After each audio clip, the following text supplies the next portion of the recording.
गाड़ी से उतरकर सुरक्षा कर्मियों के साथ पैदल चलती मंत्री दीपिका पांडे सिंह। महिलाओं और पुरुषों की भारी भीड़ के बीच बैठी दीपिका पांडे सिंह। नीचे दरी पर बैठी महिलाओं से बातचीत करती दीपिका पांडे सिंह और फिर खड़े होकर लोगों को संबोधित करती दीपिका पांडे सिंह। ये तस्वीर कहाँ की? ऐसी क्या बात हुई कि ग्रामीण कार्य, ग्रामीण विकास और पंचायती राज विभाग की मंत्री दीपिका पांडे सिंह को अपनी गाड़ी से उतरकर लोगों के बीच आना पड़ा? दीपिका पांडे सिंह, जिनके साथ जमीन पर बिछी दरी में पालथी मारकर बैठी हैं, वे कौन लोग हैं? दीपिका पांडे सिंह को अपने बीच पाकर लोगों के चेहरे क्यों खिल गए? आखिर ऐसा क्या हुआ कि दीपिका पांडे सिंह बोलती रहीं और लोग ताली बजाकर मुस्कुराते हुए उनकी बातों पर सहमति जताते गए?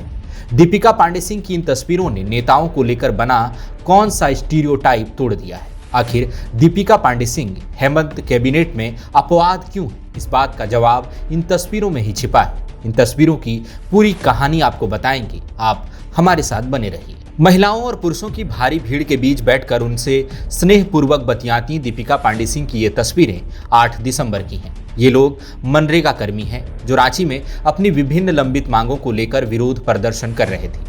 राज्य भर से राजधानी में जुटे मनरेगा कर्मियों की मांग थी कि उनके ग्रेड पे का निर्धारण किया जाए, उनकी सेवा नियमित की जाए, उनको सामाजिक सुरक्षा का लाभ मिले और सेवा सुरक्षा नीति का निर्धारण हो। यदि किसी मनरेगा कर्मी को बर्खास्त किया जाता है तो पारदर्शी सुनवाई के लिए अपीलीय प्राधिकार की स्थापना की जाए।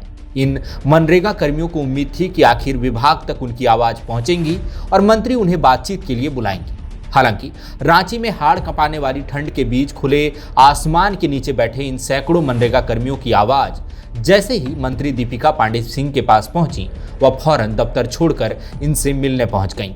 कोई औपचारिकता नहीं, कोई प्रोटोकॉल नहीं। ये मुलाकात बिल्कुल वैसे ही रही जैसे जनता की जनसेवक से होनी चाहिए। मंत्री दीपिका पांडे सिंह ने पहले तो बड़ी तन्मयता से मनरेगा कर्मियों की मांगे सुनी और फिर उतनी ही साफगोई से उनका समाधान तलाशने का भरोसा दिया।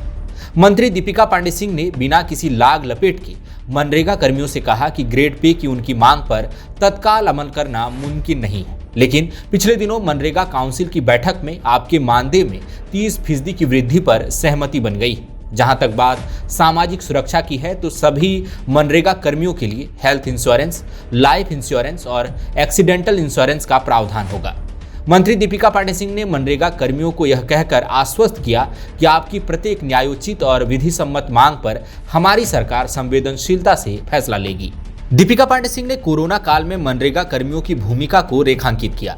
मंत्री ने कहा कि वो आप ही हैं जिन्होंने कोविड काल में ये सुनिश्चित किया कि कोई परिवार भूखा ना सोए, हर हाथ को काम मिले। महामारी में लोगों का पलायन रुका तो इसमें भी मनरेगा कर्मियों की महती भूमिका रही। मनरेगा कर्मियों को ग्रामीण भारत की रीढ़ कहते हुए मंत्री दीपिका पांडे सिंह ने कहा कि आपकी किसी भी समस्या का समाधान हमारी शीर्ष प्राथमिकता है, आपकी आवाज अनसुना नहीं होगी।